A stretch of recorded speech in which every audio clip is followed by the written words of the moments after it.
Bienvenidos a un nuevo encuentro del Seminario de Lectura y Análisis de la obra completa de Enrique Pichón Rivière. Hola a mis colegas coordinadores de la actividad, a Soren Lander desde Suecia, Pilar Lojo desde Uruguay, y a nuestra estimada Amalia Larcón, que bueno, hoy está de viaje, pero nos acompaña, es como si estuviera aquí. Saludamos también a nuestros queridos panelistas, los cuales los pueden ver ya aquí, y por supuesto a los participantes que nos acompañan en directo y a los que luego se nos suman en formato asincrónico. Bueno, les recordamos que esta actividad es posible gracias a la contribución que los panelistas que nos acompañan realizan, ¿no? Así que gracias a todos por su colaboración, por ese valioso aporte. Y lo que les pedimos a los participantes es que contribuyan en lo posible en la difusión de este espacio. Es una linda forma de decir gracias, ¿no?, por la transmisión de conocimiento de forma altruista que hacen todos nuestros expositores y panelistas. Así que bueno, hablando un poco del formato, vamos a aprovechar este inicio para recordarles a las personas que se nos van sumando semana a semana que vamos a tener 3 secciones, ¿no? Siempre en el seminario cuenta con 3 secciones. Una primera parte, alrededor de 15 minutos, en la que un expositor presenta su análisis sobre la lectura de un capítulo de la obra de Enrique Pichón Rivière, durante el cual pueden aprovechar para tomar notas, plasmar preguntas, mientras vamos justamente escuchando al orador. Y bueno, esto lo pueden hacer tanto los participantes como los panelistas para los comentarios, porque justamente a continuación, esta es la segunda parte, a continuación de la exposición, nuestro genial equipo de colaboradores hace este panel de comentarios, reflexiones, que ayuda a enriquecer aún más toda la información que recibimos durante la exposición. Y tenemos una tercera sección, es un espacio para poder contar con la palabra, con los comentarios y, bueno, y las preguntas de los participantes, de ustedes que nos están escuchando. Les decimos ya a priori que guardamos cada comentario y son importantes en el análisis que luego hacemos de cada encuentro, así que gracias por adelantado, por participar y por comprender que no siempre podemos leer todo lo que nos envían en el directo por cuestiones de tiempo. Y una cosa más, los participantes inscriptos y que están en el grupo de WhatsApp han recibido ya un enlace al Google Drive, lo volveremos a mandar para la gente que se ha sumado, donde vamos colgando toda la información organizada que tenemos de los encuentros, incluyendo el canal de YouTube en el que vamos subiendo cada video de los encuentros. Que bueno, que se suscriban, que den like para que esto se haga más visible y tenga más difusión y se aumente más todavía el cariño y la participación que todos ponen aquí. Bueno, dicho esto, le doy paso a mi colega coordinadora del espacio, a Pilar. Hola Pilar, ¿cómo estás? ¿Qué tal? ¿Cómo están? Saludos para todos y todas.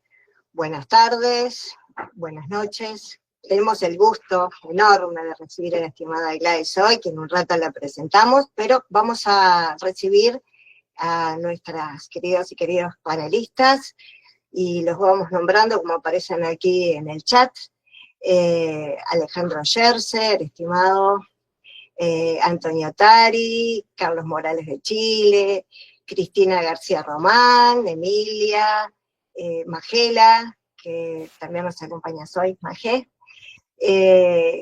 Liliana, Graciela Chatelain, Lola Lorenzo, Luciana Bianquera, Malena Estañaro, hola Malde, Raúl Cifuentes, Ricardo Klein, y bueno, nuestros estimadísimos también panelistas y colegas coorganizadores, Saya Soren, hoy Amalia no puede acompañarnos, y especial saludo a Verónica, que nos acompaña siempre, aunque no la vean, en la parte técnica. Gracias, Verónica, por todo tu apoyo y tu aporte. Entonces pasamos a presentar a Gladys, y antes de leer su presentación, yo les voy a pedir que me permitan recibirla de una manera afectiva, porque es un gusto presentar a la querida maestra Gladys Adamson, y más allá de compartir, como les decía, lo que es una síntesis de su extensa y rica trayectoria, desde el afecto y la gratitud, Gladys, decirte que muchos y muchas de los que estamos presentes aquí, en la audiencia, nos formamos leyendo tus libros y escuchando tus clases aquí en Montevideo, en el Río de la Plata. Y para todos decir que leer a Gladys y escucharla es no solamente una experiencia nutritiva y de aprendizaje que nos hace crecer, pero también conocerla en persona. Es conocer la dimensión de su generosidad, de su apertura, de la sencillez de su sabiduría. Ha acompañado con entusiasmo todas las iniciativas que los psicólogos y las psicólogas sociales, cuando nos ponemos en movimiento aquí, de este lado oriental del Río de la Plata, nos apoya, nos ponemos en acción, ella nos envía su apoyo, su aporte, y además la hemos visto sobre los escenarios, haciendo uso de la palabra, pero también codo a codo, bajo los escenarios, escuchando con atención la palabra de los otros y las otras en el codo a codo, en el valioso codo a codo, en escucha muy atenta. Hasta nos hemos dado lujo en Montevideo, para quienes estuvieron en la cuarta asamblea, de tenerla nada menos que bailando candombe con nosotros y nosotras, y si bien es una maestra, también sabe ser una más. Así que esa era la dimensión, muy agradecida por tu dimensión de humanidad, Gladys. Les pedía permiso para hacer esta entrada afectuosa, para reconocer a la estimada maestra, primera, además, latinoamericana que se usó de la palabra. Y ahora sí, luego de este mensaje de corazón y agradecido, decirles que actualmente Gladys es rectora y docente de la institución educativa de nivel superior, Escuela de Psicología Social del Sur, y continúa impartiendo sus enseñanzas, siendo una referente, tanto en su país como en el exterior, de la corriente argentina de psicología social creada por el doctor Enrique Pichón Rivière. También actualmente participa en el Grupo Intercontinental de Investigación sobre Salud, antes era el GRIP, Grupo de Investigaciones sobre la Pandemia. En cuanto a sus títulos, es doctora en Psicología Social por la Universidad John Fitzgerald Kennedy, es licenciada en Psicología por la Universidad de Buenos Aires, es egresada de la Escuela de Psicología Social del Sur, fundada y dirigida de la Escuela de Psicología Social, la escuela fundada y dirigida por Enrique Pichón Rivière, y fue discípula directa del doctor Pichón Rivière, y ya nos ha engalanado con algunas de las anécdotas de la vivencia directa. En cuanto a su experiencia docente internacional, he estado impartiendo clases, y voy a nombrar los lugares. En el 2019, Universidad Católica Luis Amigó, en el aniversario del programa de psicología en Colombia. En 2016, en la Escuela de Psicología Social de Montevideo, Uruguay. En 2015, a ver una mano, Soren. 2015, Göteborgs Psykoterapi-institut, Göteborg, Suecia. ¿Y continuar? Sí, seguí hasta el 2015, Soren, porque después okay, viene otra. Yo leí, ya. Crisis and Trauma Unit, Specialist Center for the Treatment of War and Torture Victims in Gothenburg, Suecia. En 2015, Linnaeus University, Kultursociologiskt Centrum i Växjö, Suecia, 2015. Ya, ok. Muy bien, muchas gracias. Todos sabrán entender por qué Soren se hizo cargo, porque justamente tendría que tenía que ser bien dicho. Muchas gracias, Sore. Así que continuamos con el 2015, Escuela de Prevención en José Blecher, en Rimini, en Italia, donde nos encontraremos el próximo año. 2015, Consulado Argentina de Barcelona, en España, también en la Asociación Área 3 de Madrid. En 2014, en la Escuela de Educación Popular Tata Xivá de Asunción del Paraguay. En 2014, en SIGO, Santiago de Chile. Del 2002 al 2020, Fundación Universitaria Luis Amigó, en sus sedes de Medellín, de Bogotá, Montería, Manizales, Cartagena y Cali, en Colombia. Perdón, Pilar, querida. Sí. A mí me parece que ya es suficiente. Bueno, ¿es suficiente? Está Sí. bien. Totalmente. Gracias por tus palabras y por tu afecto, que es mutuo. Alejandro lo sabe, los uruguayos y los argentinos somos como primos, se suele decir, ¿no? Para no decir hermanos, pero de la misma familia. Bueno, yo voy a leer porque la verdad es que es tanta la información que no hay manera de sintetizarlo, así que he ido rescatando ciertas cosas que me parecieron importantes. Este es el artículo más completo que elabora Pichon-Rivière sobre el grupo operativo, ya que compendia los conceptos que son ejes universales de la técnica creada por él, con un fundamento metodológico y teórico sólido. Este artículo es esencial, ya que el grupo operativo ocupa el lugar y la importancia de la técnica psicoanalítica. Así como no se puede ser psicoanalista si no se atraviesa un proceso de análisis personal, no se llega a ser un psicólogo social pichoniano si no se experimenta el proceso de ser integrante de un grupo operativo. Pichon-Rivière es uno de los pocos cientistas sociales que crea una teoría, una metodología y una técnica coherentes entre sí con su ECRO y que permite formarse en una profesión, dedicarse a la investigación y operar en la realidad. Esta coherencia garantiza en la formación un saber hacer con los grupos y los conjuntos humanos. Después de esta introducción, voy a comenzar mi exposición relatando la primera experiencia grupal de Enrique Pichon-Rivière. Conozco esta experiencia porque me la relata él mismo en el contexto de una supervisión. En los años 70, yo era coordinadora en su escuela y me piden que dé una clase sobre grupo operativo. Era mi primera clase y Pichon-Rivière iba a estar escuchándome. De solo pensarlo, se me cortaba el aliento. Por lo cual decidí supervisar mi clase con él mismo. Mi pregunta fue, ¿cuál fue la sobredeterminación de la creación de la técnica de grupo operativo? ¿Cuál fue la policausalidad de su creación? En ese contexto, Pichon-Rivière me relata que en 1936, siendo aún estudiante de psiquiatría, solía visitar al director del Hospicio de las Mercedes. En una de ellas, el doctor Gonzalo Bosch le comenta su preocupación por la crueldad que ejercían los enfermeros sobre los pacientes.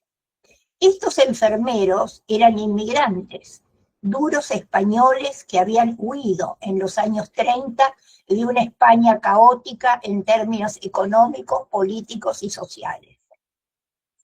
Pichon le pregunta entonces si puede llevar a cabo una experiencia con ella y obtiene la aprobación del doctor Bosch.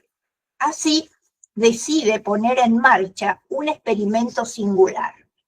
Reúne a los enfermeros y les propone un encuentro semanal para hablar sobre su práctica cotidiana en el hospicio.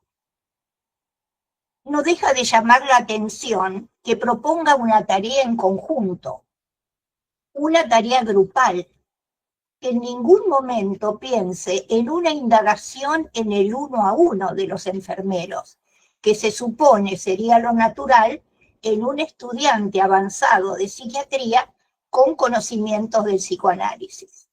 Probablemente se trata de una influencia de la cultura guaraní, de la cual dirá que lo influenció su manera de agruparse y de trabajar en comunidad.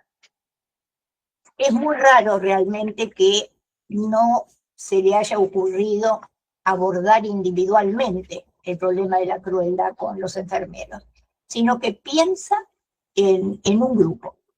Pichon-Rivière me refirió que el primer sorprendido fui yo.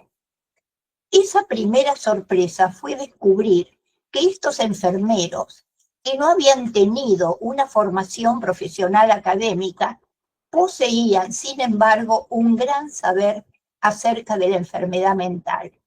Sobre todo, decía, tenían un saber operatorio. Sabían qué hacer, cómo operar con el enfermo ante un síntoma o una crisis. La segunda sorpresa fue constatar los cambios actitudinales que se producían a partir de esta tarea en conjunto. Sonriendo me dijo, algunos incluso se volvieron tiernos. ¿Cómo? El hecho de compartir la propia experiencia en sus logros y en sus dificultades con sus compañeros enfermeros producía en cada uno de ellos un reposicionamiento de su rol en el vínculo con el paciente. Pichon mismo lo señalaba. El saber que poseían era un saber que no estaba reconocido como tal y no les servía porque no podía ser pensado, reflexionado, conceptualizado. Pichon mismo era el que les aportaba los conceptos que estaban en juego en sus discursos y experiencias, en las experiencias y discursos de los enfermeros. Esta experiencia la considero fundacional de la técnica de grupo operativo, ya que Pichon-Rivière propone un conjunto restringido de personas con una tarea explícita, compartir sus prácticas sociales cotidianas con los pacientes. Más adelante incluirá las experiencias de vida en la tarea del grupo operativo, que sean pertinentes al objetivo grupal. La conceptualizará como aprendizaje en sentido amplio y la ligará al concepto de salud.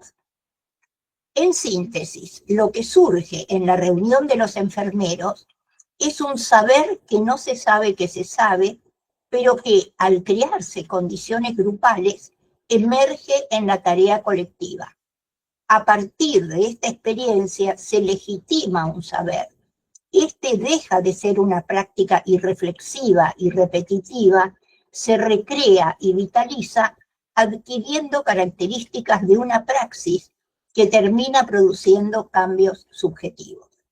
Cada integrante del grupo operativo incluye en la tarea todo su esquema referencial, tanto en su dimensión cognitiva como afectiva y de acción, produciéndose esa condición de ser en el saber, tal como lo sintetiza Vivian Sie. En el primer párrafo de su texto surge un concepto original y un planteo radical. Dice Pichon, los grupos son de interés en las ciencias sociales por su carácter de unidad básica de interacción y sostén de la estructura social. O sea, que el sostén de la estructura social son los grupos y no las instituciones, como se suele pensar. Es el planteo de un latinoamericano donde las instituciones son un conglomerado de grupos que pueden dividirse o unirse. Los partidos políticos son un ejemplo de ello. En el mismo partido político hay grupos de derecha, de centro y de izquierda. En Argentina, en los años 70, han llegado a matarse entre sí. miembros del mismo partido. Se secuestraban, se asesinaban. Más allá de este planteo radical, lo primero que las instituciones, o sea, la conclusión de esto es que las instituciones no son sólidas y estables. Siempre están en peligro de desarmarse y aún desaparecer. Más allá de este planteo radical, lo primero que destaca Pichon-Rivière en relación a la estructura grupal es el interjuego de asunción y adjudicación de roles y sus respectivos estatus, que definen la acción y posición que ocupa cada integrante en esa trama de interacciones y lo cohesiona. O sea que los roles son fundamentales para la estructura grupal. Define luego al grupo, todo conjunto de personas ligadas entre sí por constantes de tiempo y espacio y articuladas por su mutua representación interna, que se plantea explícita o implícitamente una tarea que constituye su finalidad.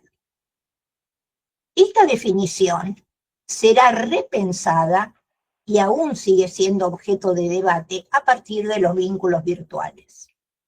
¿Puede una integrante del grupo ser una compañera virtual que haga la observación, redacte las crónicas del grupo, devuelva a los emergentes e incluso su transferencia recíproca? ¿Cuál es la mutua representación interna solo a partir de los torsos visibles de los otros en Zoom o en Google Meet? Esta es algunas de las cuestiones. La otra es que funcionamos en espejo. O sea, nosotros nos vemos mientras trabajamos con el grupo. Esto solamente ocurre con el espejo o con los sueños. Con lo cual hay ahí un interrogante interesante. Agrega algo Pichon, que luego modificará. En este artículo sostiene que la situación grupal tiene su modelo natural en el grupo familiar. En la experiencia de la formación de psicólogos sociales, los grupos pequeños de 7 o menos integrantes tienden a asemejarse a un grupo familiar y se primarizan. Los conflictos, celos e identificaciones se vuelven pasionales. Personalmente creo que Enrique Pichon-Rivière progresivamente va a privilegiar la ruptura de estereotipos adquiridos en el pasado y dará énfasis a la apertura hacia el cambio y los proyectos a realizar. Da lugar a pensar que la operatividad de un grupo se logra justamente porque opera más allá del grupo familiar. Como todo creador, por supuesto, va teniendo diferentes etapas en su creación teórica. Por supuesto, él en los 40 no pensaba lo mismo que en los 70. Es lo mismo que Freud, que tiene su primera tópica, su segunda tópica, la primera teoría pulsional, la segunda teoría pulsional. O sea, hay un cambio, un desarrollo, por el hecho de que está creando su ecro. Esta percepción de evolución de su ecro se facilita por el orden cronológico que tienen sus artículos, tal como lo respetó Fernando Fabris en el establecimiento de su obra completa. Enrique Pichon-Rivière en este artículo define también a la técnica del grupo operativo. Dice, se caracteriza por estar centrada en forma explícita en una tarea que puede ser el aprendizaje, la curación, en este sentido abarca a los grupos terapéuticos, el diagnóstico de las dificultades de una organización laboral, la creación publicitaria, etc. Bajo esta tarea explícita subyace otra implícita que apunta a la ruptura de las pautas estereotipadas que dificultan el aprendizaje y la comunicación, que constituyen un obstáculo frente a toda situación de progreso o cambio. Pichon-Rivière estaba sumamente interesado en las vicisitudes grupales subjetivas frente a los cambios. Era su legado, digamos, que nos obliga siempre a pensar el sujeto de nuestra contemporaneidad. ¿Cuál es la subjetividad epocal que estamos percibiendo, concibiendo, pensando, operando? Porque él le preocupaba la modernidad como impacto también en el mundo interno de la población. En los años 50 sostenía que los grupos no debían ser únicamente terapéuticos, sino desespecializados, con múltiples tareas u objetivos. Yo personalmente pertenezco a un grupo que comenzó por iniciativa de Leonardo Montecchi, el GRIP, Grupo de Investigación sobre la Pandemia, que continúa hoy orientado a la indagación sobre la salud mental en el mundo actual. Enrique Pillon-Rivière enuncia los indicadores universales que permiten evaluar a cada integrante del grupo y que son una muestra más de su genio. El cono invertido equivale a una radiografía del grupo como Gestalt, en rigor como Gestalt-Gestaltum. El primer vector, afiliación y pertenencia, define el grado de compromiso que desarrolla cada uno de sus integrantes en relación a la tarea. El segundo es la cooperación, y es el que permite que emerja el carácter interdisciplinario del grupo operativo, esa epistemología convergente tan grata en la productividad y operatividad grupal. La pertinencia es el centrarse en la tarea prescripta y en su esclarecimiento. Una peculiaridad de su enfoque es que la pertinencia es también abocarse a aquello que está obstaculizando la tarea. La calidad de la pertinencia, según él, se mide por la creatividad y productividad del grupo. Otro universal es la comunicación, que puede ser verbal, preverbal o de la metacomunicación, que pueden coincidir o ser contradictorias, generando malos entendidos o conflictos. El aprendizaje es otro vector que señala los saltos cualitativos en el insight, en la resolución de ansiedades, en la adaptación activa a la realidad. En sus clases decía, poder encontrar nuevas respuestas a nuevas preguntas. Tele es un término que toma de Jacobo Moreno y que define la disposición positiva o negativa a trabajar con otro. En su aspecto central sería la transferencia y el eje es la transferencia positiva o negativa del grupo con el coordinador. Esta sería la transferencia fundamental o central.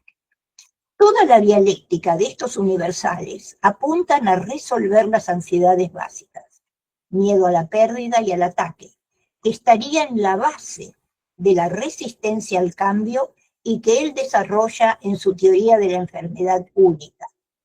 Para esto los remito a la brillante exposición de Amalia Alarcón el jueves 23 de octubre de este seminario. Con respecto al coordinador, Pillon establece la unidad de trabajo, la presencia de un existente grupal, la intervención del coordinador y el emergente. Este tercer elemento indicará la operatividad de la intervención del coordinador, que siempre la considera a esta intervención una hipótesis acerca de la situación grupal y cuya operatividad o no será indicada por el emergente. Ello le da un carácter de investigación-acción a su tarea en el grupo operativo. Preferimos denominar intervención en lugar de interpretación a la tarea del coordinador porque intervendrá según considere la operatividad de su labor de copensor. Puede ser que apunte a que circule la comunicación en el grupo a través de una interrogación, o armará subgrupos o propondrá una técnica de acción. Pichon-Rivière establece sus referentes teóricos más importantes en Freud, Melanie Klein y en su aspecto más social a Kurt Lewin. Yo agregaría a George Mead, que me parece que fue un interlocutor importante para él. Pichon sostiene que la teoría de la praxis se halla en la base de su método dialéctico. También articula su concepto de aprendizaje en sentido amplio con la adaptación activa a la realidad en el sentido de una relación mutuamente transformante entre el sujeto y el mundo, por lo cual se liga a sí mismo a su concepción de salud. También va a plantear que el enfrentamiento de subgrupos se suele deber a la pertenencia a diferentes ideologías que, basándose en Schiller, define como sistema de ideas y connotaciones que los hombres disponen para orientar su acción. Son de una gran carga emocional, aunque se viven como producto del raciocinio. Pueden dar lugar a situaciones dilemáticas, por lo cual es una tarea esencial en el grupo operativo se analizan estas contradicciones dilemáticas, ya que actúan como resistencia al cambio.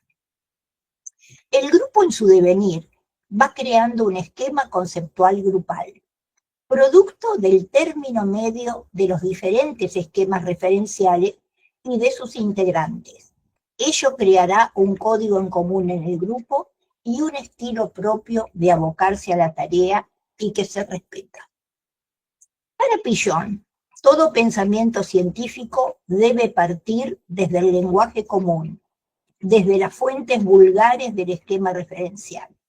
En este sentido, rompe con la diferencia que Platón había establecido entre la doxa y la episteme. En ese sentido va a coincidir con Pierre Bourdieu en la necesidad de superar al homo academicus, ese intelectual experto en abstracciones, en palabras y en esgrima verbal, pero que ha perdido su referencia con la práctica. Carlos Marx señalaba: no hay que confundir las cosas de la lógica con la lógica de las cosas.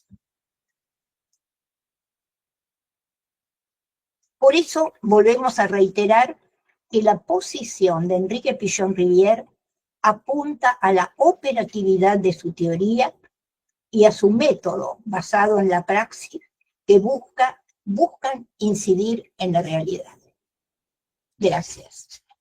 Muchas gracias, Gladys. Bueno, es un lujo contar con como decía Pilar, con una de las grandes maestras de la disciplina. Así que bueno, muy agradecidos por eso.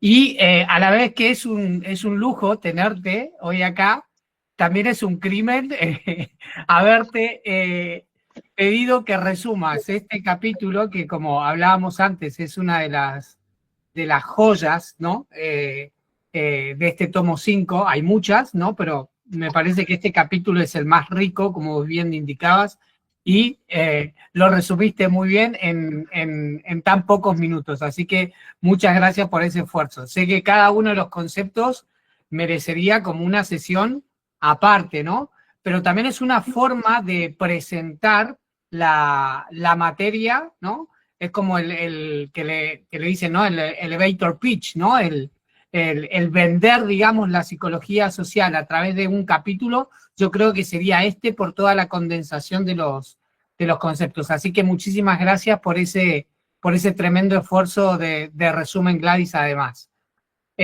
Bueno, ahora vamos a abrir el espacio a los panelistas, pero queremos también invitar a los participantes a que nos vayan haciendo llegar las preguntas, ya desde ahora, si tienen alguna, sobre la exposición, la increíble exposición que escuchamos de Gladys, y también sobre los comentarios que vamos a ir escuchando de los diferentes panelistas en un momento. Y damos inicio entonces a esta segunda parte del seminario. A ver si tenemos a alguien acá. Bueno, después de escuchar a Gladys, creo que todos nos ponemos un poquito temerosos de hablar a lo mejor. Pero bueno, anímense, que se trata de seguir sumando a través de cualquiera de los conceptos que se mencionaron muchísimos. Así que bueno, tenemos a Carlos como primer panelista que quiere participar. Carlos, todo tuyo, cuando quieras. Gracias, Sacha. Hola a todos y a todas. Aprovecho de saludarles y de agradecer, sí, por supuesto, la presentación de Gladys. Hay un texto que ¿cómo se llama? En la introducción que hace Fernando Fabris, habla también de otro texto que curiosamente también, el que me toca a mí, más adelante. Entonces, todo un desafío, más o menos, estar acá siendo mucho más chico, y decirlo desde el punto de vista de la temporalidad y las posibilidades de las que Gladys tiene, ¿no? Ella, discípula directa de Pichón, y toda la trayectoria que no se alcanzó ni a leer acá en la presentación, ¿no? Es todo un desafío. De todas formas, Fabris ahí señala la relevancia que tienen ambos textos, y de hecho señala que este texto es parte de una sección del texto de estructura de una escuela destinada a psicólogos sociales. Entonces, leyendo ahí lo que destaca Gladys, me hace pensar en aquello que pudiese no estar en ese texto y que está en el otro. De pronto, para poder establecer allí una complementariedad más que de pronto repetir, aunque de pronto no es tanto repetir, sino repasar algunas ideas que son muy importantes de sostener. Y quiero referirme a una, que tiene que ver con el análisis de las ideologías. Es que me resulta a mí muy esclarecedora la idea de Pichón respecto de la relevancia que tiene el análisis de las ideologías. Porque efectivamente la gente piensa, o suponemos que pensamos, cuando a lo mejor repetimos.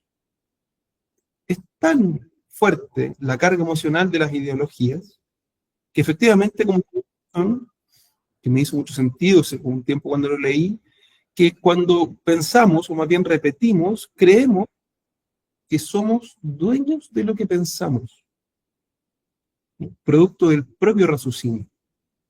Y hoy día, sobre todo en la realidad chilensis, en la que tenemos una situación de elección presidencial sumamente polarizada aquí en Chile, ¿sí? En la cual la gente ha repetido, y bueno, esto no tiene nada de nuevo en realidad, pero es tan fuerte la polaridad que hay aquí, que me hace pensar el tremendo trabajo, la tremenda tarea que tenemos por delante, que nos dedicamos a la psicología social, para revisar las fuentes a partir de las cuales se supone que se piensa, o se espera que se piensa, ¿sí? A propósito también del lugar que tienen las instituciones, que parecen más bien producir autómatas que personas que puedan ejercer su pensamiento de manera autónoma. Entonces pensaba la relevancia que tiene el análisis de las ideologías, la importancia de pensar respecto de cómo llegaron ellas allí, para discriminar aquello que pudiese ser mera repetición por la necesidad de pertenecer a un grupo, por ejemplo, de afinidad, y que pudiese, tomando también lo que dice Arendt, ¿no?, respecto de la banalidad del mal, lo simple que es actuar muchas veces repitiendo cosas, pero en esa intención pudiendo operar de manera fascista, ¿sí? O pudiendo operar de una manera en la cual podemos dañar a otros, disfrazando esto de meras intenciones, o de buenas intenciones, porque bueno, la ideología, el grupo de referencia, lo dice. Acá tenemos, y me pasa a mí que tengo personas a las que quiero mucho, de mi familia incluso, pero con un comentario tremendamente fascista, o con una opción muy fascista que es bastante perturbadora, debido a la ausencia de instancias donde se haya podido analizar esa ideología que se repite con tanta pasión, y ahí a propósito de la fijeza de algo que parece pensado propio, pero en realidad es una repetición. Gracias por el texto, Gladys. Muy interesante escuchar. Muchas gracias, Carlos. Damos paso a la siguiente intervención. Malena, por favor, cuando quieras. Hola a todas y a todos, gracias Aya. Bueno, una nueva clase magistral, muchísimas gracias, no me canso, se imaginan las veces que la he escuchado y no me canso, cada vez que la escucho me aparecen como nuevas preguntas y nuevas aristas de pensamiento, porque esto es lo que tiene fantástica nuestra psicología social y todo lo que nos enseñó Gladys, que ella dice que es discípula de Pichon. Bueno, yo soy discípula de ella. A mí tengo como dos ahí preguntas que me gustaría reflexionar, digamos. Primero, perdón, antes de esto voy a hacer como un paréntesis para retomar lo que decía Carlos Morales, que es una problemática mundial,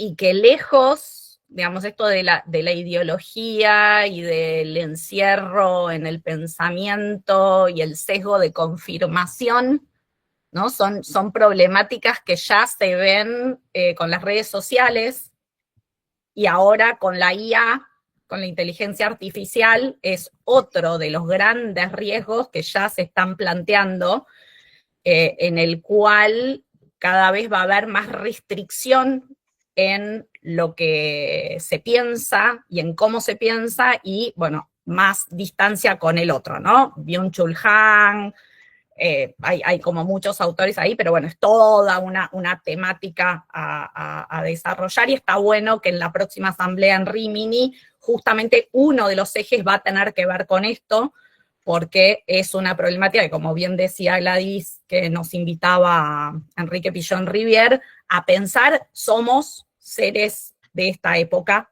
y me parece que es un tema fundamental a pensar y a desarrollar y armar hipótesis y estrategias de operatividad, fundamentalmente. Y ahora retomo las preguntas, o lo que me gustaría como ahí que pensemos un poco, porque a mí digamos, de lo que leí del artículo, varias cosas me dejaron pensando, pero una puntualmente fue esto que Pichon Rivière dice, que es la técnica de grupos creada por nosotros, ¿no? Entonces yo digo, cuando él dice nosotros, ¿a quién se está refiriendo? ¿No? Porque yo creo que, no sé si él sigue estando en contacto con los que fueron su grupo de pertenencia o su grupo interno, su grupo de pertenencia con el cual empezó a desarrollar esto, ¿no? Y lo que pensaba, me traicionó el inconsciente, es cómo los tiene incorporados en su grupo interno, que él habla de un nosotros, ¿no? En todos estos años, en todos los años que le llevó el desarrollo de la técnica de grupo operativo. Entonces, quería como saber un poco eso. Y después, otra de las cosas que me llamó la atención fue esto de la tele, positiva y negativa, ¿no? Que resalta y remarca como la importancia con el grupo, del grupo con el coordinador, pero que la verdad que nosotros lo vemos también en los grupos de la Escuela de Psicología Social del Sur, y lo vemos en las intervenciones que se hacen en tercer año, cómo impacta la tele positiva y negativa entre los integrantes también, ¿no? Entonces, bueno, estos dos temas fueron los que a mí me, digamos, quise como, bueno, traer para seguir discutiendo, ¿no? Hablando, intercambiando.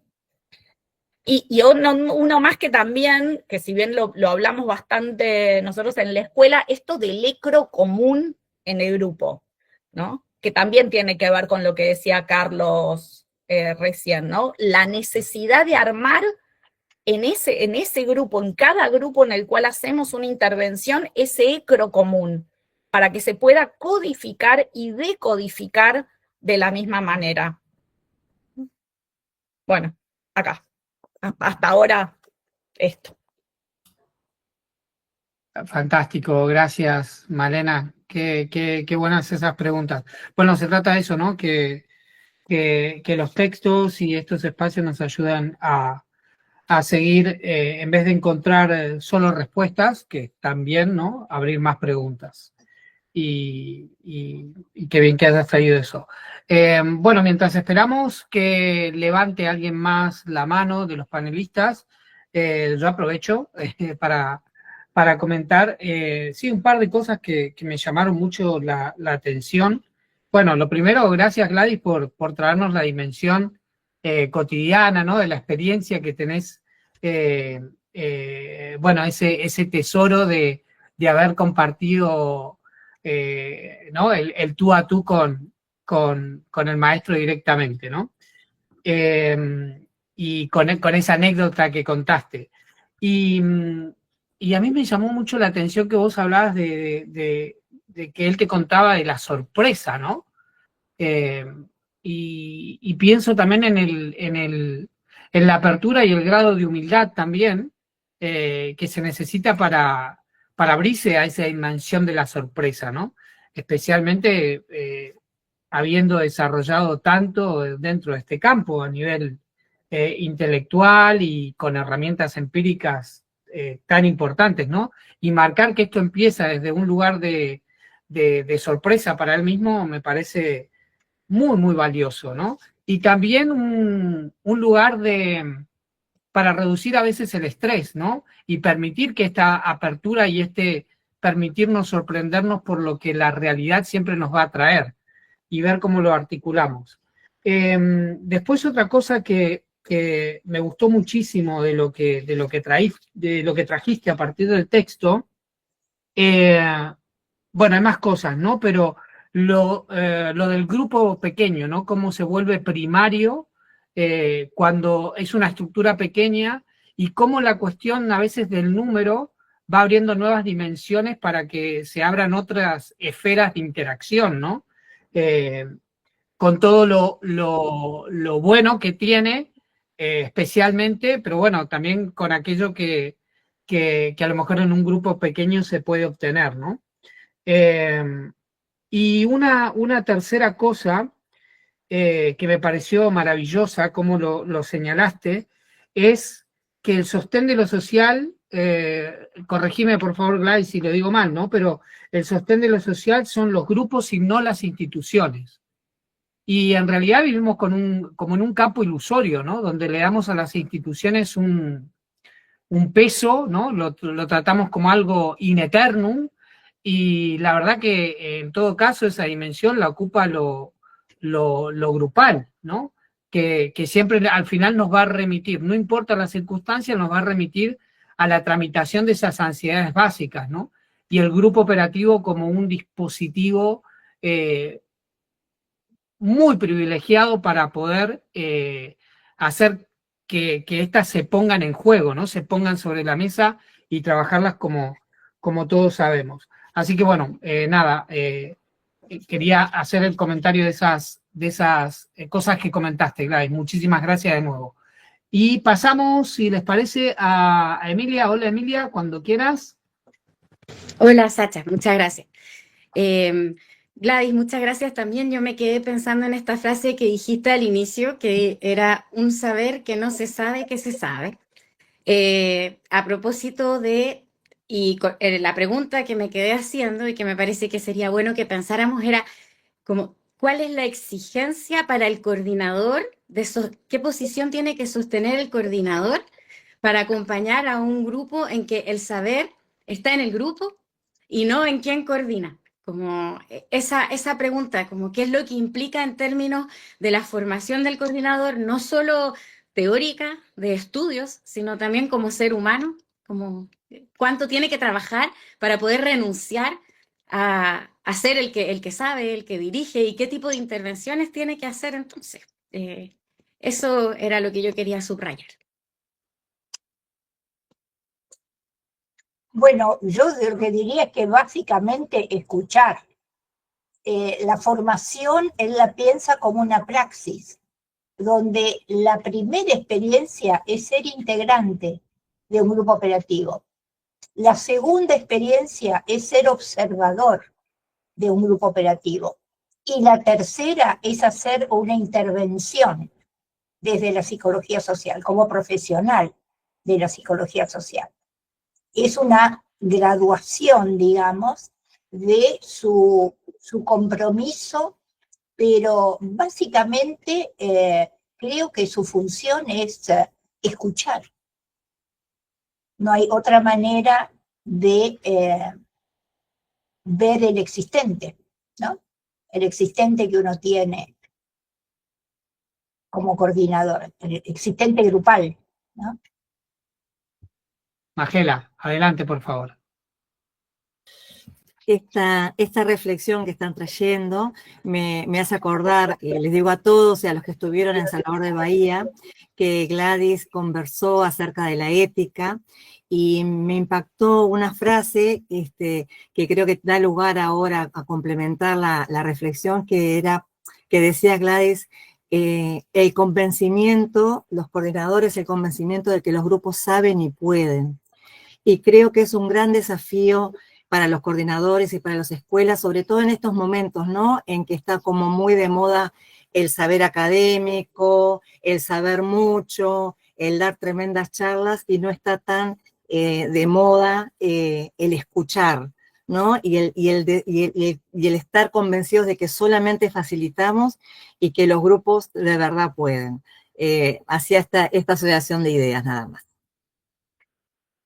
Genial, Magela, muchas gracias. Adelante, Pilar. Bueno, tomo... ¿Dónde? A ver acá. Estoy con audio. Tomo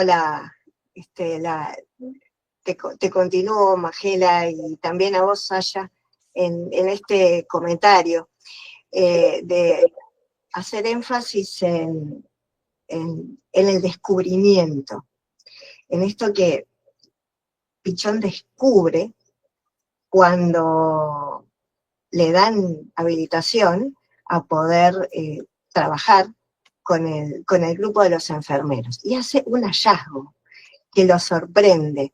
Y la invitación a la sorpresa y al descubrimiento me parece clave, porque esto le permitió desestereotipar, creo que son palabras bien importantes, ante contextos de crueldad, cualquier parecido con el mundo actual, ¿no? La importancia de la escucha, como dijo Gladys recién, la legitimación y el reconocimiento, y la validación de la práctica cotidiana, del diálogo entre el saber, los distintos saberes, sin jerarquizarlos, y la importancia de también recordar que la desestereotipia está en el ADN de esta propuesta, para que nuestras propias prácticas en los ejercicios no se rutinicen y seguir animándonos con lo que Pichón nos invita a descubrir, ¿ah? Para que no nos rutinicemos, para que no nos iatrogenicemos, para que seamos no instalados en la resistencia, sino acompañados, porque a veces nos puede suceder que la práctica se quede encorsetada en unas fórmulas. La invitación, la importancia del trabajo sobre la resistencia al cambio, que Pichón hace mucho énfasis en este texto, ¿ah? Lo clave de trabajar las resistencias a partir de desplegar todo el dispositivo. Pero hacer énfasis en esto, en la importancia del saber cotidiano, como traía Sasha, en la posibilidad de hacer la crítica a lo cotidiano, y a esta posibilidad de hacer praxis, porque cuando le brinda a los conceptos a los enfermeros, también ellos transforman su práctica. Este concepto de praxis, que la práctica por sí sola no, la teoría por sí sola no, un saber jerarquizado sobre otro no. Entonces, esto es bien importante y me parecía relevante hacer como un subrayado sobre esta porción. Genial, Pilar, muchas gracias.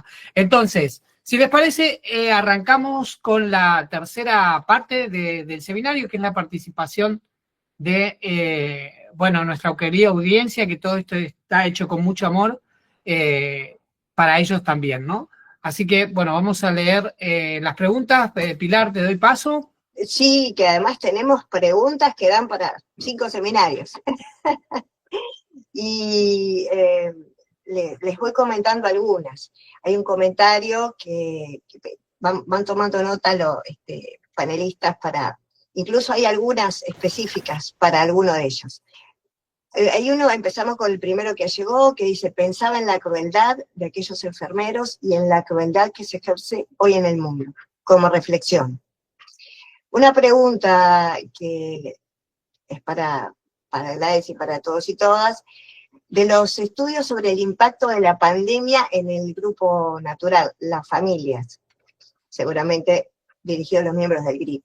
¿Podrían mencionar si han llegado a identificar la consecuencia directa sobre la subjetividad del impacto de la pandemia?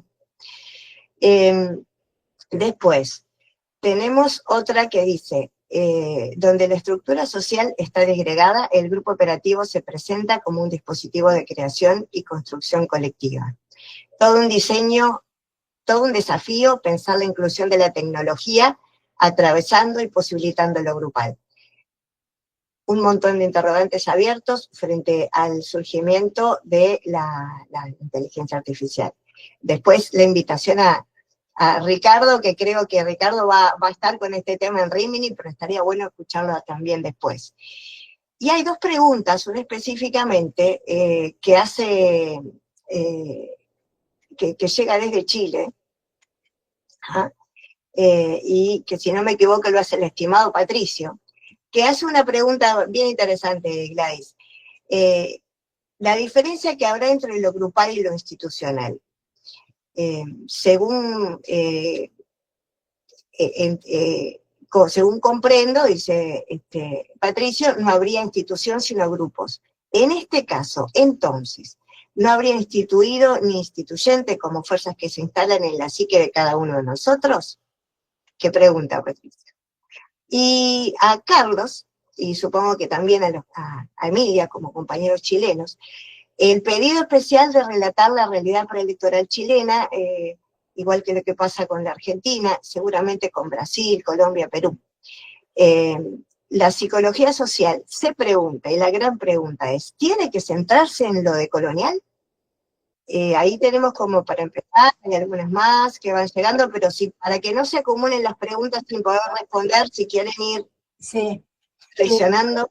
Sí, a mí me parece que son preguntas muy interesantes y muy desafiantes.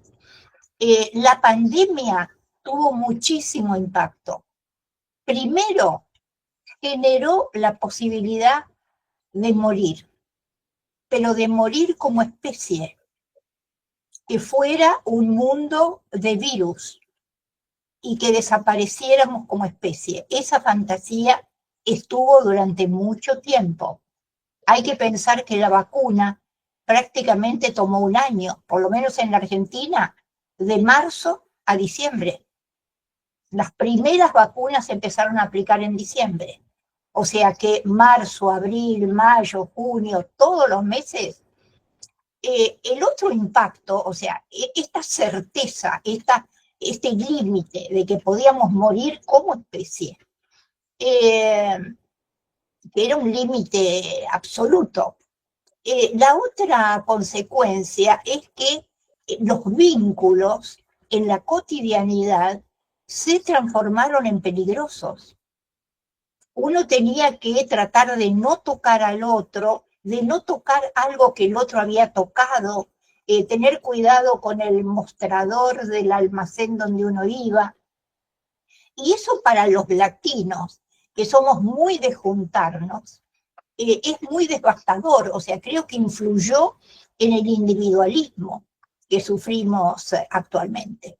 O sea, quedaron restos, quedaron rastros de este cuidado frente al otro. El otro como posible enemigo mortal. No cualquier enemigo.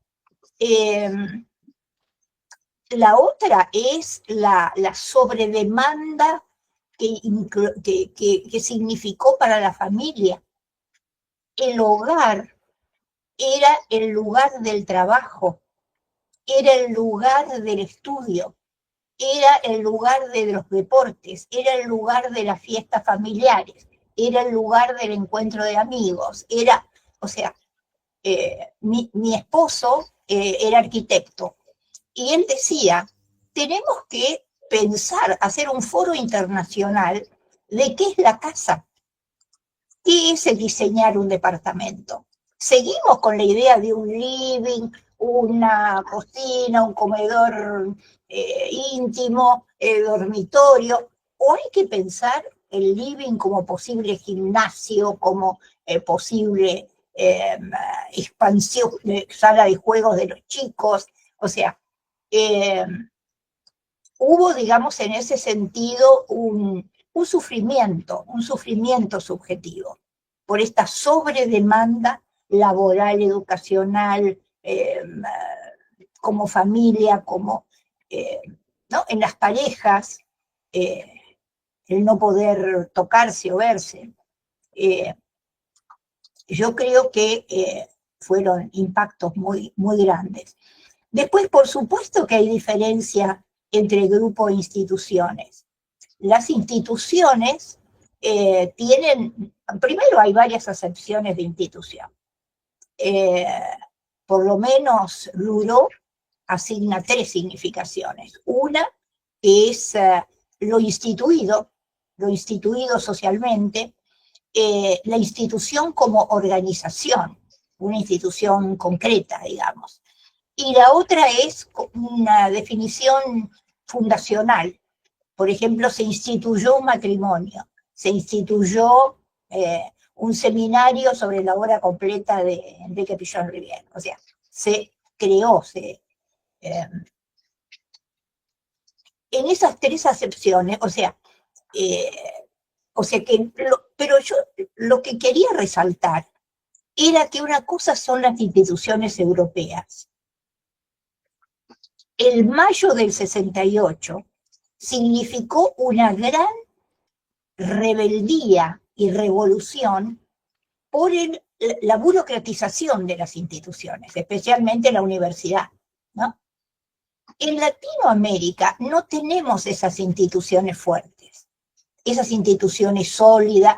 Siempre admiramos al Frente Amplio uruguayo porque fueron capaces de unirse distintos grupos políticos, más de centro, más de izquierda, todos progresistas.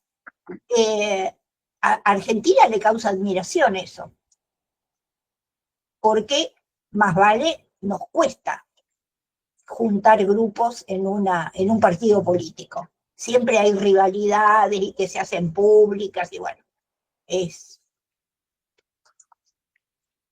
o sea, las instituciones siempre están en riesgo. Las instituciones siempre están, que se disuelven y se juntan, se disuelven. En ese sentido yo relevaba. Por supuesto que hay diferencia entre grupo e instituciones. Los grupos tienen determinados objetivos.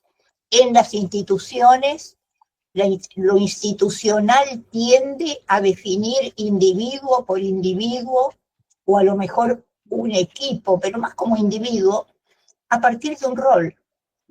Recuerdo un integrante de una empresa que decía, yo en la empresa soy solo un rol, no soy persona. En los grupos son personas, y más en los grupos operativos, ¿no? Cada integrante es cada uno inalienablemente. La heterogeneidad grupal es inalienable. Gracias, Gladys. Ricardo, por favor, adelante. Bien, agradezco la claridad de la exposición de Gladys y tengo 2 puntos que me gustaría plantear. Por un lado, me parece que la idea de grupal versus institucional empobrece la cancha. Me parece que No te entendí, Ricardo, ¿podrías repetir? Me parece que la discusión si lo grupal o lo institucional empobrece la cancha, mientras que la existencia y coexistencia de niveles de determinación coexistentes, como lo plantea Blecher, pone distintos niveles de lectura que son coexistentes al mismo tiempo. Y entonces me parece que no lo empequeñecería en cuál es primativo, sino en leer los 4 niveles que plantea. Por otra parte, con respecto al cono invertido de Pillon, hace unos años desarrollé una herramienta que llamé MIDEPRO, que es una herramienta para poder leer los procesos grupales, porque desgraciadamente el cono invertido pilloniano no da indicadores, y entonces me parece que esto es lo que pone una imprecisión. De hecho, cuando en la cátedra de grupos de la Universidad de Buenos Aires quería hacer una lectura de los procesos que los grupos se estaban teniendo, el titular me decía, no hay indicadores claros que uno puede ofrecer a los alumnos y con los cuales se puede evaluar. Bueno, hace unos años armé una especie de lectura. De hecho, Gladys también participó en el MIDEPRO que había armado, me ayudó, entre otros psicólogos sociales, a crear esta herramienta. Y bueno, quería comentarlo nada más. Por brevedad, me callo la boca. Gracias. Gracias, Ricardo. Bueno, mis felicitaciones a Gladys, una excelente disertación, extractos. No voy a referirme más a eso porque nos conocemos mucho, pero quería solo subrayar esto. Pero voy a traer algo un poco provocador, porque de eso se trata también. Además me gusta, a nivel del conocimiento, ¿no? Y es, ¿nos quedamos solo con las ideas de Pillon? Primer punto. Hoy por hoy, a esta hora, ¿hay solo una forma de leer a Pillon? ¿Hay solo una institución, digo, a nivel macro? ¿O hay varias? ¿Cuál es el rol del psicoanálisis hoy en la consideración interpretativa de la esencia del pensamiento pilloniano? Porque Pillon hace una migración, sin abandonar nunca el psicoanálisis. Él migra. Su libro central se llama Del psicoanálisis a la psicología social. Yo creo que es un error en lo que me es personal, yo creo que es un error, pero también uno, si se pone malo, puede pensar que es una deformación. La segunda edición, que dice el proceso grupal, y de subtítulo del psicoanálisis a la psicología social. Pillon hace una ruptura epistemológica. Él se queda con una cantidad muchísima, digo cantidad en sentido grosero del término. Se queda con una cantidad de conceptos psicoanalíticos y abandona otros. Abandona el concepto de pulsión o instinto, como algunos lo quieran llamar, no importa. Abandona, dice que no habla de complejo de Edipo. Solo en un momento de toda la lectura que yo hice de su obra, encontré que habla de complejo de Edipo, y es en referencia a un tango, que dice pero a nivel coloquial, la relación edípica que tenía el autor con su mamá, como diciendo, estaba enamorado de su mamá, para decirlo de una forma fácil. Entonces yo creo que ese es todo un desafío. Hay gente, compañeros nuestros, en distintos lugares, sobre todo en Europa, que tienen diferencias con Pillon. Diferencias en el sentido de que le han ayornado o han agregado o lo que sea. No me emito, estoy diciendo derivaciones y derivas del pensamiento pilloniano y de la práctica. No podemos negar también que uno de sus principales discípulos y mi gran maestro en psicología social, que fue Armando Bauligo, cuando se exilia y emigra a Europa, él publica un libro que se llama Psicoanálisis Operativo, junto con otros compañeros, y forma en esa línea. Y esas son cosas que yo creo que tenemos que también discutir, porque eso es hoy, hoy por hoy. No es que el Pillon que todos usamos, leemos y llevamos a la práctica. Hay desviaciones o derivaciones, no sé cómo llamarlo, porque no quiero ser, para ser claro, no quiero ser ofensivo, pero muchos pillonianos no son estrictamente pillonianos, hoy por hoy. Esa es mi impresión. Y creo que está bueno que tomen la esencia del maestro y cada cual con su experiencia pueda hacer planteos. Yo mismo lo he hecho. Yo tengo un modelo hecho, hipotético obviamente, pero para discutir, sobre el funcionamiento operativo. Y que a mí en la clínica, sobre todo, me ha dado un resultado espectacular. Porque uno, en un flash, se ubica rápidamente en un equivalente al balde de Pillon que Gladys hoy hablaba. Entonces, también es algo que nos tenemos que ubicar, de que ya hoy también, con el notable aporte de Pillon, a mí me cambió la vida personal y laboral. Si algo logré en mi vida laboral es gracias al pensamiento pilloniano, habiendo transitado por el psicoanálisis, lo digo. Y bueno, son cosas que tenemos que hablar, porque también tienen que ver con las pertenencias institucionales, con los juegos de poder, con los juegos de prestigio, con la circulación del dinero. Todo eso está en juego. Y yo me maldecía si no podía decir esto ahora, en este momento, porque me parece que es imprescindible que también hablemos de eso. Que la base es Pillon, y más que la base. Pero hay derivas. Compañeros que han hecho otros aportes, que han fundado otras instituciones que no son de psicología social. La palabra psicología social en Europa estaba mal vista. Esa es una de las razones por las cuales Bauleo cambia la denominación en Europa, para que no se lo confunda en Europa, porque en Europa sí era predominante la psicología social norteamericana. Ideológicamente no tiene nada que ver, está en las antípodas del pensamiento pilloniano y de Bauleo, obviamente.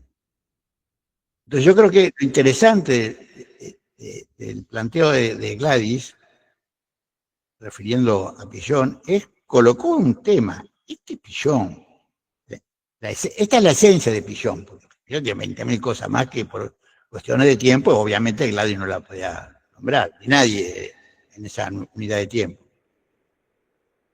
Pero creo que también tenemos que abrirnos a pensar y a discutir, intercambiar sobre las derivas del pensamiento pilloniano. Si son realmente estrictamente pillonianos o ya se fueron del ecropilloniano, para entrar a constituir otro nivel de disciplina. Yo no lo sé, es una cosa que me parece que a mí me gustaría discutir. Y lo otro, y termino, me parece importante y agradezco la mención al Frente Amplio Uruguayo. Tampoco idealicemos las cosas, aunque sepamos también apreciar dónde estamos ubicados en la realidad política nacional. Yo quisiera revisar los esquemas referenciales de los trabajadores de la salud y de la salud mental hoy en Uruguay, en un país que está gobernado por el Frente Amplio, y donde hay un ministro que fue el mayor dirigente del Partido Comunista, otro que fue el mayor dirigente de los que quedan vivos del Movimiento de Liberación Nacional Tupamaro, y así puedo seguir. Están en el gobierno. Si no están en el gobierno, están como asesores de gobierno. Y si no están con ellos como asesores porque ya murieron, están los discípulos de ellos. ¿Cuál es el esquema de referencia en relación a la salud mental? ¿Cuál es la idea en torno a cómo funciona un grupo, una familia y cómo se origina una enfermedad mental. Porque lo que yo veo es que hay una distancia enorme entre la posibilidad de la, llamémosle así, de cura, con los planteamientos que van desde necesarios de la psicología comunitaria, y que no hay discurso sobre qué pasa con lo que se llama enfermedad mental. Y ese es un campo que donde quede vacío lo van a incorporar los psiquiatras. Y hoy los psiquiatras en estas zonas del mundo, no sé en otros lugares, es una psiquiatría del DSM-5. O sea, una psiquiatría organicista, reaccionaria, que el profesor Juan Carlos Estañaro de Argentina lo destrozó 6 meses antes de que saliera acá en Uruguay, epistemológicamente lo destruyó al DSM-5. Le preguntaban, ¿y ahora qué hacemos, doctor? ¿Y ahora qué hacemos, doctor? Y bueno, hay que inventar otra. No se inventó nada, obviamente, porque todo, como sabemos, un circuito de poder y de influencias en torno a la formación, que tiene que ver con la medicalización de la sociedad, que tiene que ver con el potencial económico de la industria farmacológica de los psicofármacos, la segunda y la tercera en el mundo. Entonces, Ale, perdón, que es un atrevimiento cortarle a los maestros, pero... Termino ya. Terminaba, pero quería redondear redondear es un decir, esta parte, porque si no idealicemos, ubiquémonos en la realidad. En la realidad hay que luchar para que estas ideas, la de Pillon, sobre todo la de Pillon, hagan cuerpo en una práctica cotidiana. Es lo que quería decir. Y lo felicito a Gladys y a los compañeros. Gracias, Alejandro. Bueno, qué acierto, ¿no? Un poco con lo que decías del último encuentro en Montevideo, tenía ese título, ¿no? De A partir de Pichon Rivière, ¿no? Bien equipados conceptualmente, pero afrontando la modernidad que como bien indicó Gladys, él mismo planteaba. Gladys, tenemos unos minutos para que puedas hacer las conclusiones con todo lo que has recogido, de lo que ha pasado hoy, a partir de tu exposición también. Adelante, por favor.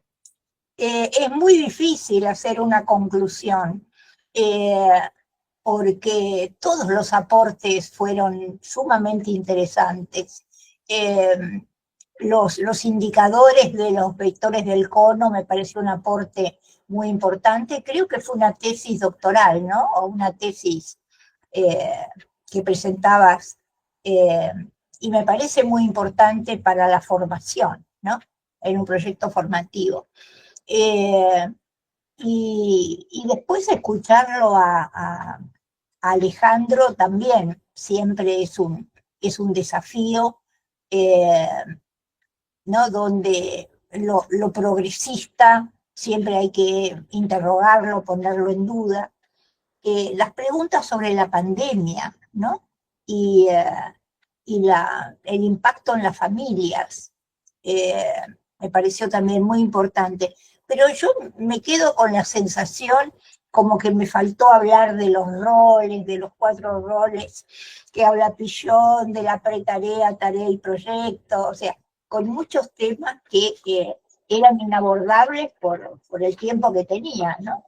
O sea, al principio de la reunión, Saya me preguntó, ¿qué necesitas, Gladys? ¿Necesitas algo? Sí, más tiempo. Era lo único que necesitaba, más tiempo. Pero no, ha sido un encuentro muy grato, y bueno, hablar de Pillon. Yo coincido con Alejandro de que hay muchos Pillones, ¿no? Yo me preguntaba, porque Pillon era muy abierto, o sea, muy poco tiempo antes de morir, creo que 10 días o 15 días antes de morir, se le hizo un gran homenaje en el Teatro Ya. y se festejaba sus 70 años, sus primeros 70 años.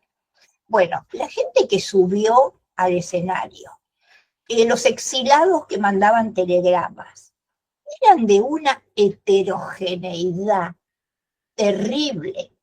Estaban letristas de tango, estaban periodistas deportivos, estaban pintores, escritores, por supuesto psicoanalistas, por supuesto psicólogos sociales, músicos, o sea, todos se sentían discípulos de Pillon. O sea, a todos Pillon les había aportado algo importantísimo en su vida. Y eran de una heterogeneidad increíble, increíble. Por lo cual hay una apertura, es como un sembrador, como alguien que larga semillas y esas semillas germinan no se sabe dónde, más como una dialéctica rizomática, como una dialéctica como la papa, que no se sabe dónde va a brotar, en qué punto de la raíz va a brotar una papa, más que una espiral más prolija, digamos, ¿no? Si bien es cierto, la espiral dialéctica es una parte fundamental del ecro de Pillon, porque todo se entiende a partir de la ruptura de estereotipos y de saltos cualitativos que implican un cambio, digamos, ¿no? Pero es cierto, yo celebro en parte esa expansión de Pillon, esa expansión, mientras podamos seguir encontrándonos, discutiendo, haciendo nuevos interrogantes.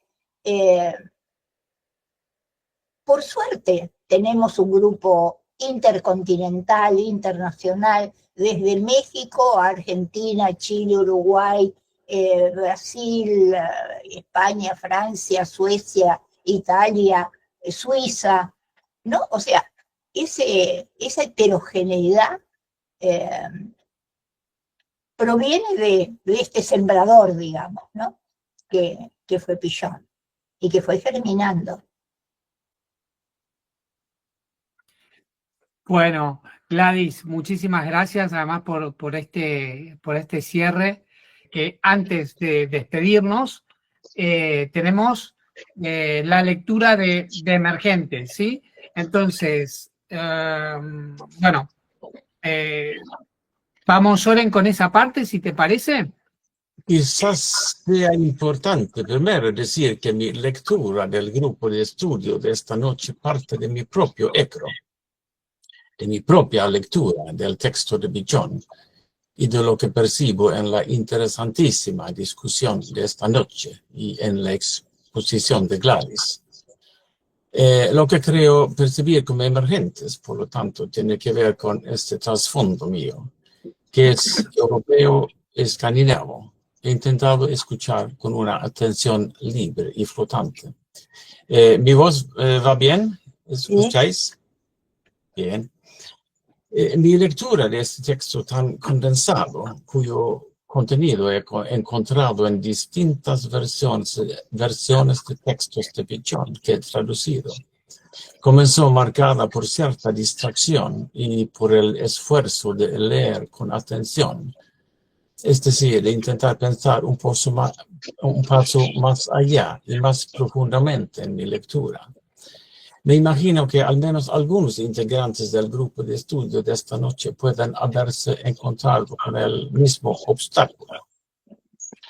Gladys Adamson, como una de las discípulas de Pillon y continuadora de su legado, posiblemente se haya enfrentado a un dilema similar, el de examinar si esta nueva o renovada lectura de la descripción de Pillon sobre el grupo operativo pone de relieve aspectos inesperados o poco conocidos, algo que pueda enriquecer aún más las formas de acercarse al universo pilloniano. A partir de la presentación de Gladys, también puede imaginar que toda la experiencia acumulada en ella como un saber silencioso quizás, entra en resonancia con su manera de organizar su exposición de esta noche. Por eso escucho con gran interés tanto a Gladys como al grupo del panel y a los comentarios escritos que van llegando. Algunas cosas que me llamaron la atención en la presentación de Gladys son los siguientes. Los enfermeros que pasan de un conocimiento irreflexivo a uno reflexivo. Necesitarían quizás los profesionales de la psiquiatría moderna atravesar un proceso grupal similar.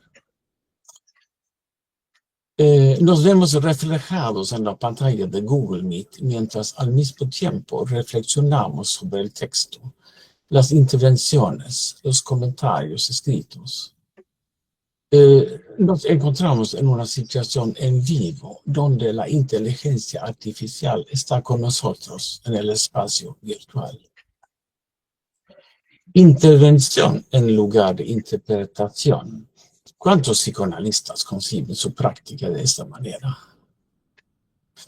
Los diferentes ecro de los miembros del grupo que poco a poco se transforman en un ecro grupal, como un libro de códigos compartidos. Y por supuesto, la pandemia y sus efectos en el mundo. Es, además del conflicto en Ucrania y Palestina, del fenómeno BRICS, un acontecimiento disruptivo que ha generado ondas expansivas en todo el planeta. ¿Qué ha hecho con nosotros como seres humanos y con nuestra manera de vernos a nosotros mismos, como individuos y como especie?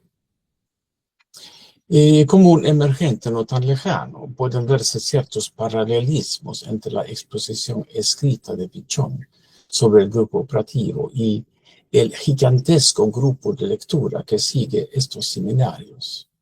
En otras palabras, se puede hablar aquí de una tarea explícita, la de releer o volver a leer los textos de Pichon Rivière de 1967 hasta 77 y confrontar con ellos las propias experiencias, la propia práctica, el proecro, y de una tarea implícita, la de en el encuentro tanto con el resto del grupo de estudio como con los textos, someter el mundo moderno a una lectura pichoniana, con el fin de generar mayor claridad.